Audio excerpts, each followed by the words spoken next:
दरम्यान रमा फुके यांनी एक निवेदन जारी केलेलं आहे। त्यांची सून प्रिया संकेत फुके हिच्या आजच्या पत्रकार परिषदेतील निवेदनावर त्यांनी हे उत्तरादाखल निवेदन दिलंय।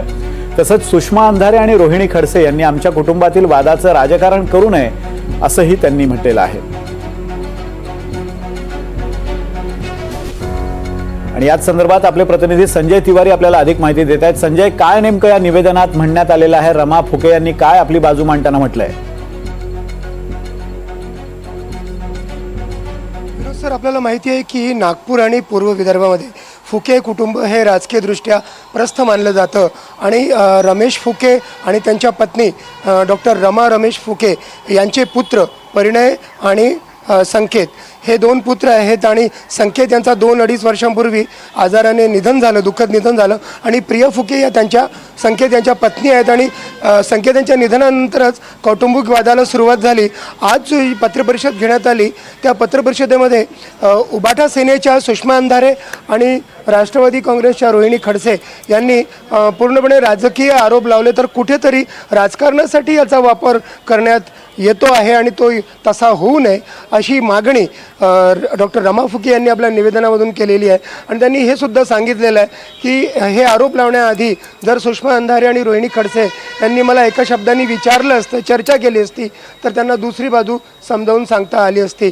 या एकूण प्रकरणामध्ये मुळात ज्या स्वरूपाचे आरोप लावण्यात येत आहेत ते कौटुंबिक आहेत आणि कुठेतरी आपल्यावरती अन्याय झाला आणि आपल्याला घरातून बाहेर काढण्यात आलं आणि मुलांना पैसे दिले जातात, मुलांच्या खर्चासाठी पैसे दिले जातात पण ते कमी पडतात, अशा स्वरूपाचे ते आरोप आहेत।